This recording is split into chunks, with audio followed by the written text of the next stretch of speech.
DH2 Media, voice of people. సభాధ్యక్షులు శ్రీహరి యాదవ్ గారికి ఈరోజు సిద్దిపేట గడ్డ మీద ఇంత అద్భుతంగా సదరు ఉత్సవాలను నిర్వహిస్తున్నటువంటి కృష్ణ యాదవ సంఘం శ్రీకృష్ణ యాదవ్ సంఘం అధ్యక్షులు గౌరవనీయులైనటువంటి ఐలయ్య యాదవ్ గారికి,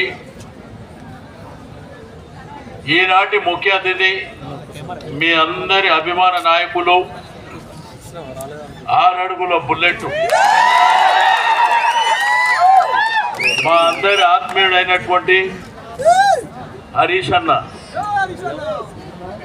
పోతే ఇక్కడ ఉన్న ఇంటికి పోయినా, ఇక్కడ ఉన్న ఆఫీస్కి పోయినా, హైదరాబాద్ పోయినా వచ్చిన వాళ్ళని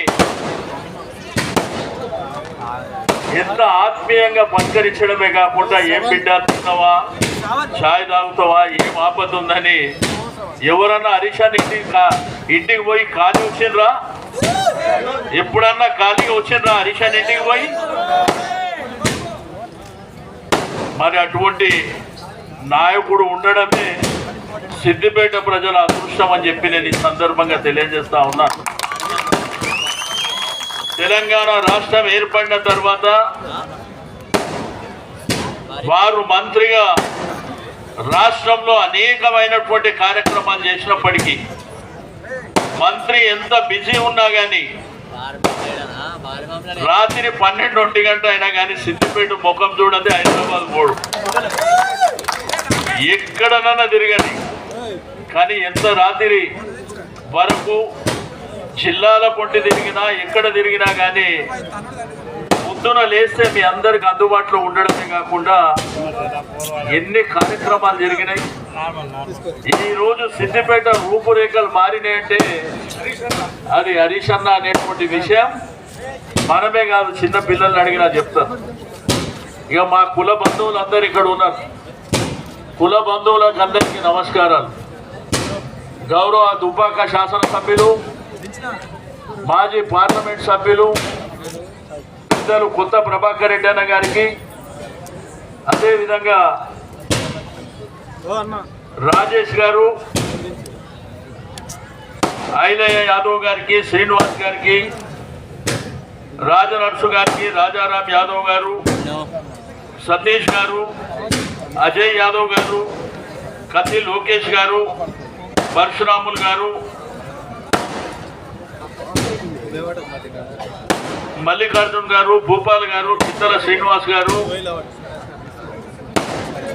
మున్సిపల్ చైర్మన్ రాజనరసింహ గారికి, జేపీ అన్న గారికి, గోవర్ధన్ యాదవ్ గారు, అదేవిధంగా సిద్దిపేట కౌన్సిలర్లకు,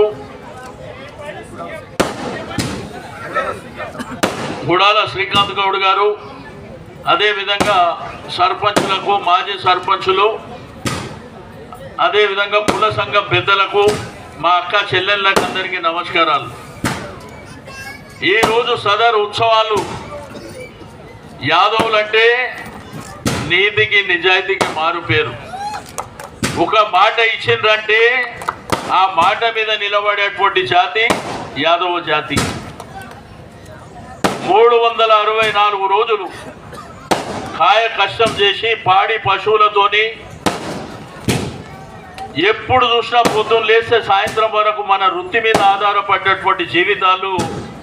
దీపావళి పండుగ వచ్చిందంటే ఒక్కరోజు సదరు ఉత్సవాలు చేయాలని మన పూర్వీకులు పెద్దలు హైదరాబాద్లో నిర్ణయం చేశారు.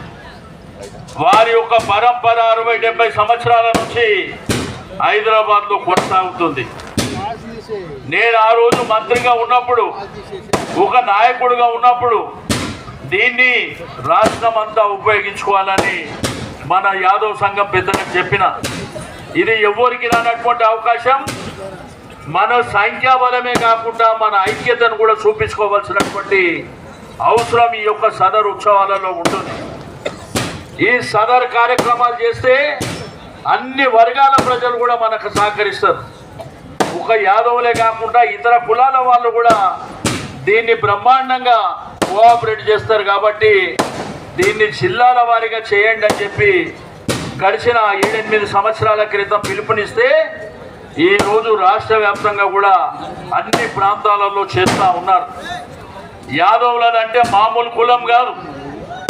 ఈరోజు యావత్ భారతదేశంలో మహాభారత చరిత్ర చదివితే ఆ మహాభారత చరిత్ర యాదవులది. శ్రీకృష్ణునికి వారసులం మనం. ఈరోజు ప్రపంచ ప్రసిద్ధిగాంచినటువంటి తిరుమల తిరుపతి వెంకటేశ్వర స్వామి దేవాలయాన్ని మొట్టమొదటగా పొద్దున్నే 2:30కు దర్వాజాలు ఓపెన్ చేసేది యాదవుడి అనేటువంటి విషయాన్ని మీరు గుర్తుపెట్టుకోవాలి. వాళ్ళనే గొల్ల మెరాసి అంటారు. యాదవులు తలుపులు ఓపెన్ చేస్తేనే అక్కడ పూజ జరుగుతుంది, లేకపోతే పూజ జరగదు. ఇట్లా మహాభారతం అంత చరిత్ర ఉన్నటువంటి యాదవులు తెలంగాణ రాష్ట్రంలో కూడా దగ్గర 60 లక్షల మంది యాదవులు ఉన్నటువంటి రాష్ట్రం ఇది. అందుకే కేసీఆర్ గారు ముఖ్యమంత్రి అయిన తర్వాత 5 మంది శాసనసభ్యులకు అవకాశం ఇచ్చారు, ఒక రాజ్యసభ సభ్యుడిగా అవకాశం ఇచ్చారు.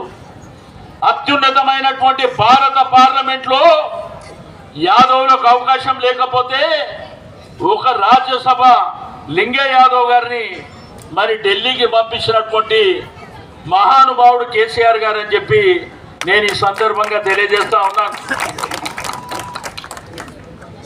మరి అదేవిధంగా శాసన మండలి సభ్యునిగా కానీ కార్పొరేషన్ చైర్మన్లుగా కూడా 5-6 మందికి అవకాశం ఇచ్చారు. నన్ను ఏకంగా మంత్రిని చేశారు. అందుకే మన ఐక్యత చాటడానికి అనేకమైనటువంటి కార్యక్రమాలు చేశారు.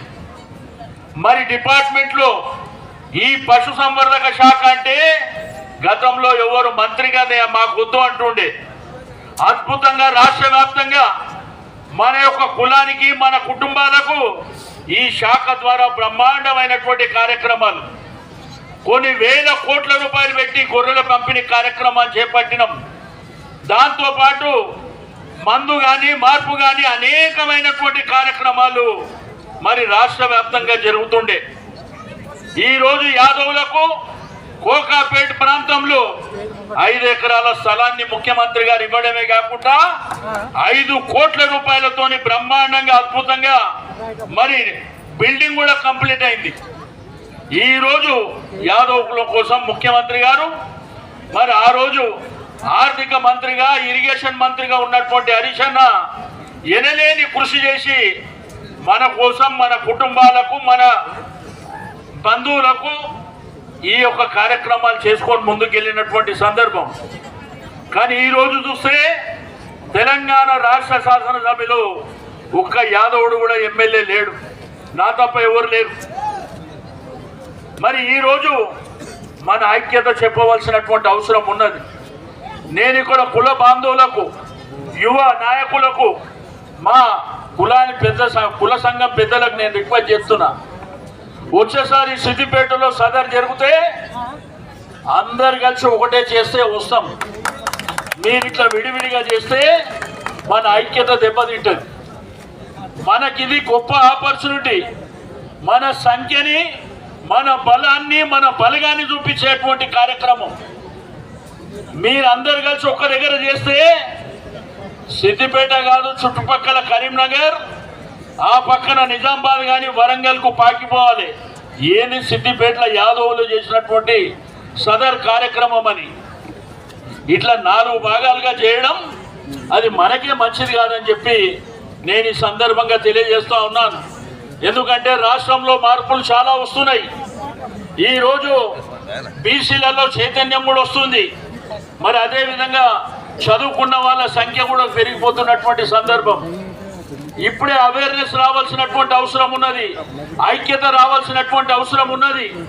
బ్రహ్మాండంగా మన పండుగను మనం చేసుకోవాల్సినటువంటి అవసరం ఉన్నది.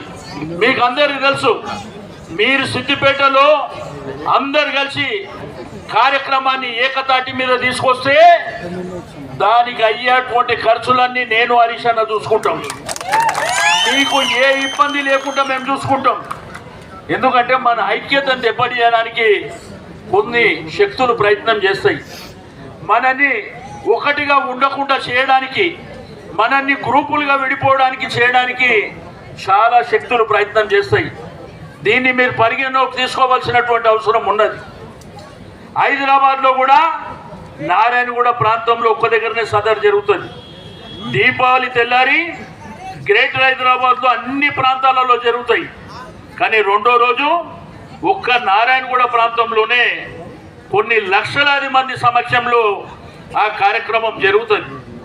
కాబట్టి నేను మీ అందరికీ కోరుకునేది ఒకటే, వచ్చే సంవత్సరం నుంచి ఈ సదర్ సమ్మేళన అనేది బ్రహ్మాండమైనటువంటి సిద్దిపేట చౌరస్తాలో మీ అందరి సమక్షంలో నేను కుల పెద్దలకందరికీ రిక్వెస్ట్ చేస్తున్నా, మీరే దయచేసి అందరితో మాట్లాడి మరి ఆ కార్యక్రమాన్ని బ్రహ్మాండంగా ఒకటే కార్యక్రమం కింద చేయాలని చెప్పి నేను విజ్ఞప్తి చేస్తున్నా. ఈరోజు మనకు అనేకమైనటువంటి అవకాశాలు ఉన్నాయి. రాబో కాలం మీరు చూడబోతుంటారు. ఈ రాష్ట్రంలో యాదవుల సంఖ్య, యాదవుల చైతన్యం, యాదవుల హక్కుల విషయంలో మరి బ్రహ్మాండంగా మనం ముందుకు వస్తామని చెప్పి మీలాంటి యువకులందరినీ మరి ఐక్యమత్యం చేసి తప్పకుండా మన హక్కులు మనం సాధించుకోవడానికి తప్పకుండా కేసీఆర్ గారి నాయకత్వంలో చాలా కార్యక్రమాలు జరిగాయి. ఇంకా జరగవలసినటువంటి కార్యక్రమాలు ఉన్నాయి. తప్పకుండా మనం ఐక్యంగా ఉన్నప్పుడు ప్రభుత్వాలే కిందికి దిగి వచ్చేటట్టు చేసేటువంటి శక్తి సామర్థ్యాలు మన సంఖ్యాబలానికి ఉందని చెప్పి నేను ఈ సందర్భంగా తెలియజేస్తూ ఈరోజు అద్భుతంగా సదర్ ఉత్సవాలు నిర్వహిస్తున్నటువంటి మా యాదవ సంఘం పెద్దలకు అందరికీ నేను మనస్ఫూర్తిగా అభినందనలు తెలియజేస్తా ఉన్నాను. మీరు జీవిత కాలంలో మీ అందరికీ రిక్వెస్ట్ చేస్తున్నా, నీతి నిజాయితీ అనేది నేను మొదలే చెప్పిన, మనము ఎవ్వరికి కూడా తల వంచే వాళ్ళం కాదు. మర్యాద, గౌరవానికి, నీతికి, నిజాయితీకి ఒక మాట అంటే మాట మీద ఉండేటువంటి వ్యక్తులం. కాబట్టి మనం చచ్చిపోయినా మన జీవిత కాలంలో హరీష్ అన్నను మాత్రం ఎవరు మర్చిపోవద్దని చెప్పి నేను ఈ సందర్భంగా తెలియజేస్తాను.